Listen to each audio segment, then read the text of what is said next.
If you're expecting a slim down version of the Glycerin Max, then this is not it. So just a few runs done and dusted in this one. Now this is the Brooks Glycerin 22 and these are my first impressions. But before we get into it, and if you guys haven't done so already, make sure you hit that subscribe button. And in the spec, so this one is a neutral road running shoe and it is Brooks's premium daily trainer. So $280 you're going to pay here in Australia, $165 in the US. Now in the weight, 289 grams or 10.2 ounces in your men's size 9.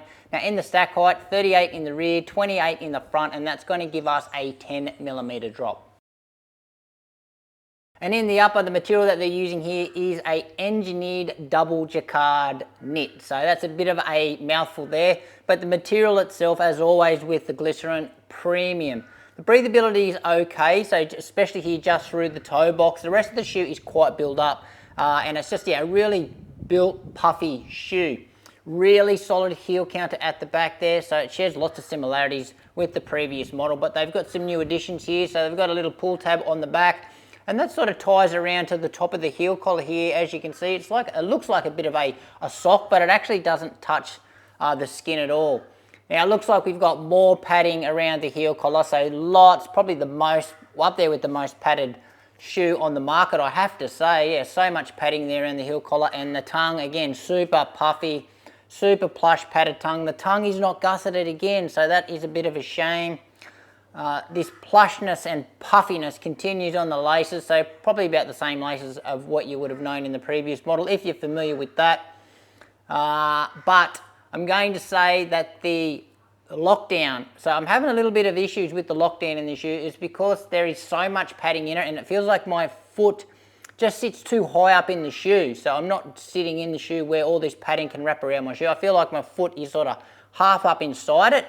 Yeah, and it's just making it a bit tricky to nail the lockdown in this shoe. Now in the fit, all this padding, I've gone up half a size. So this is the US 9 now. My previous version of the Glycerin was in the 21 was 8.5. I'm going to 9 in this, and I'm really happy that I've done so, because yeah, all this padding, feels like my foot was a bit constricted in the 8.5. So going up, length is still right, and I've got a little bit more wiggle room through the toe box as well.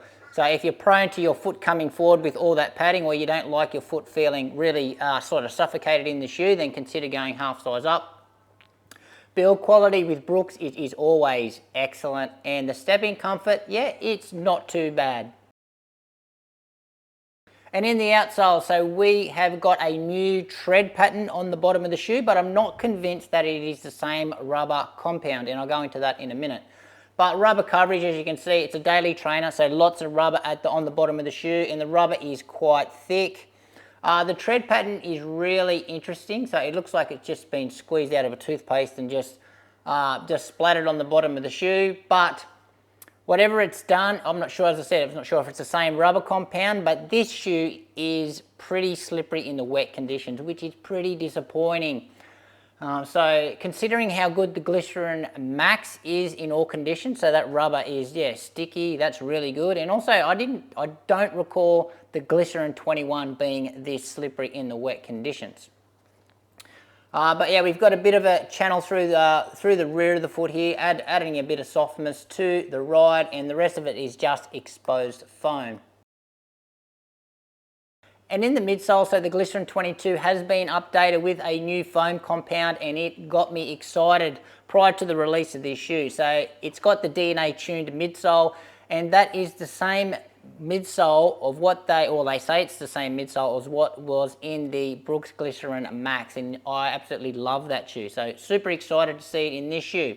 What does that mean? So the DNA tune, so it's a nitrogen injected midsole, but they tune the foam differently in different areas. So they put the bigger nitrogen bubbles in the rear of the shoe to make it a little bit softer through the rear, and they make the bubbles smaller in the forefoot just to make it more responsive on toe off.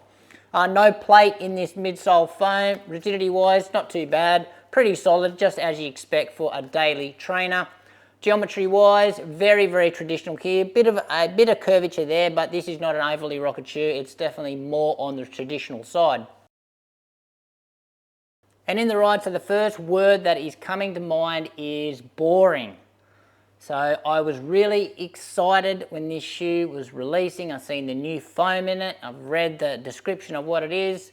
It's meant to be soft, responsive through the toe off, but I'm not getting any of that. So I was expecting a little more out of this DNA Tune midsole. I was expecting some softness, some squish, pretty much like a toned down version of that Glycerin Max. So if anything, it feels more similar to the Glycerin 21. It just feels probably not as exciting as that shoe. So I'm not getting, it's not as springy as that shoe. It feels a little bit more lifeless. So yeah, really boring. Is it soft? Not really.